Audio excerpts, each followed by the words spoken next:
Bonjour tout le monde, donc là je fais un petit trailer action. Alors, c'est sur la dernière mission possible, parce que oui, donc c'est mon premier trailer action suite au Super Bowl. Donc le Super Bowl c'est donc l'événement sportif par excellence. Alors, chez le commun des mortels, euh, ça suit pour évidemment le sport, c'est un gros événement sportif donc normal. Mais chez les geeks, chez les passionnés de comics, les passionnés de culture populaire, c'est un événement que l'on attend parce que bah, c'est tous les studios en profitent pour passer leur première annonce, leur premier visuel, les premiers, oui, les premiers visuels, les premières images qui bougent en fait. Alors cet événement-là pendant les pauses pub. Donc en l'occurrence là, c'est pour Mission Impossible dernier volet. Je crois qu'il y en a une ou deux qui sont passées. Je suis pas sûr du tout.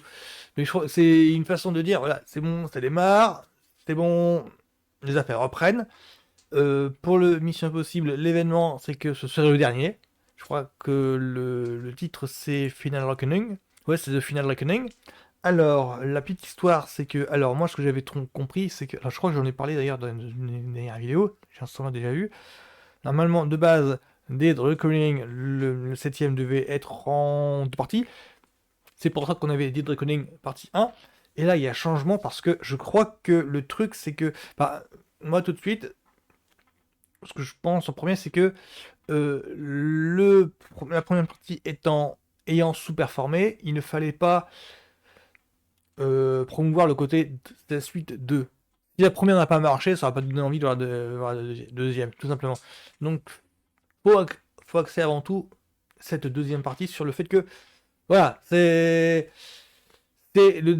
un nouveau Mission Possible, point barre. On verra si ça marche ou pas, si le subterfuge marche ou pas. Parce que pour rappel, normalement, ça devrait être le dernier film de Tom Cruise sur la série. Ça devrait être le dernier Mission Impossible. On verra après comment ça se passe. J'y crois pas trop. Personnellement, j'y crois pas des masses. Je pense qu'ils vont réussir à trouver une astuce scénaristique, un bidouillage pour justifier un nouveau volet. Donc, allons-y pour Ça Final faisait bien Reckoning. longtemps, Ethan. Votre mission, si toutefois vous l'acceptez. Tout ce que vous avez été, tout ce que vous avez accompli, nous a conduit à ça. Il faut que tu me fasses confiance.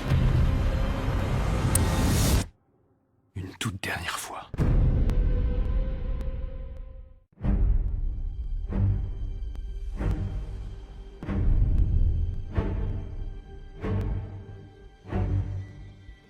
Nos vies ne se définissent pas par un seul de nos actes. C'est marrant, c'est que tous ces visuels-là, Nos vies alors ok, ça reprend sont la sur somme les de précédents, nos choix. mais en même temps, ça fait très James Bond. Mais il y a plusieurs scènes qui m'évoquent la période Pierce Brosnan de James Bond. Tout ce que vous avez accompli nous a conduit à ça.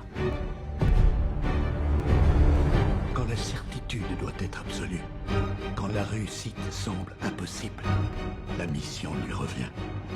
Non, comme le bassin, je ne jouais pas dans le précédent. Pour chaque vie que vous avez voulu sauver, vous en avez risqué des millions d'autres.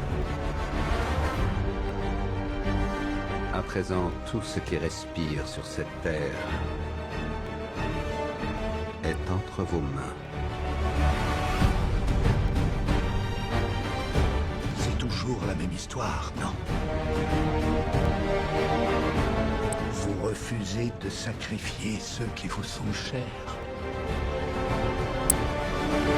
Ouais, là, il y a l'impression que je lisais plus pendant que j'ai vu le film.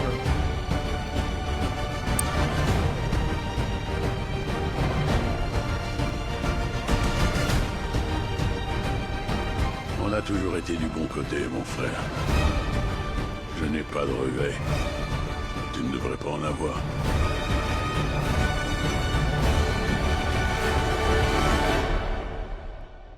Il faut que tu me fasses confiance. Une toute dernière fois.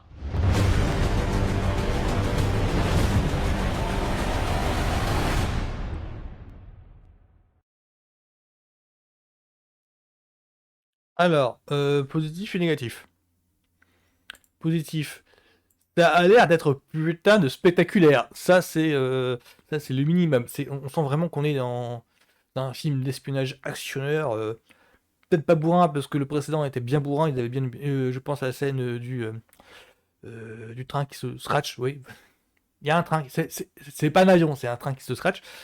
Là, moi, j'ai l'impression, là, ça a l'air axé sur le côté évasion, diversité des décors. On voit on voit un sous-marin, on voit l'aviation.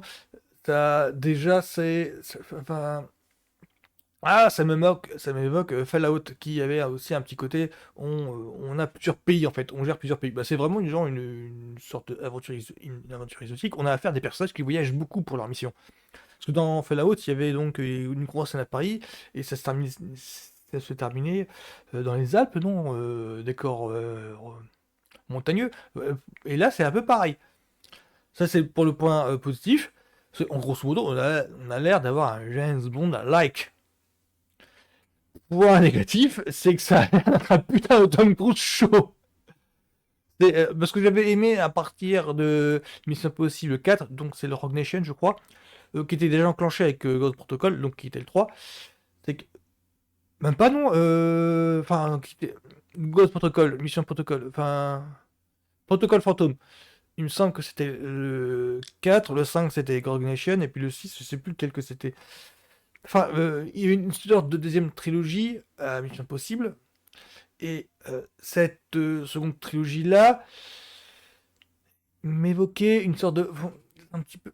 On voyait en fait une équipe qui émergeait autour de Ethan Hunt, et vers le Rogue Nation, je dirais qu'il y avait une sorte de... un petit peu comme si Ethan Hunt, donc Tom Cruise, devait se rendre compte que il a une équipe, il a des assistants, il ne peut pas faire ses missions tout seul. C'est déjà dans le Ghost Protocol. Il y avait déjà un côté, j'ai une mission effectuée, comment on peut faire? Et puis chacun des ses assistants, Rami Reiner, Simon Pegg et compagnie, bah, lui apporter ses spécialités. Et dans Ruination, il y avait vraiment un côté, bon bah voilà quoi, je suis juste la tête pensante de l'équipe, mais il y a une équipe. C'est vraiment ça que j'ai kiffé quoi avec cette seconde trilogie-là. Et là, depuis le 7ème, j'ai l'impression qu'il y a un retour aux enjeux du... tout l'enjeu concerne Hunt, tout l'enjeu concerne voilà, Tom Cruise. C'est pour ça que ça me met mal à l'aise, parce que je croyais que c'était plus subtil que ça, enfin que dans cette mission.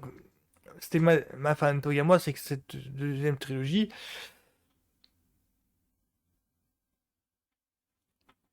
soulève vraiment l'importance de l'équipe, et que l'équipe supplante Ethan Hunt. C'est qu'en grosso modo, que cette troisième trilogie, à partir du 7ème, ça montrerait que, bah oui,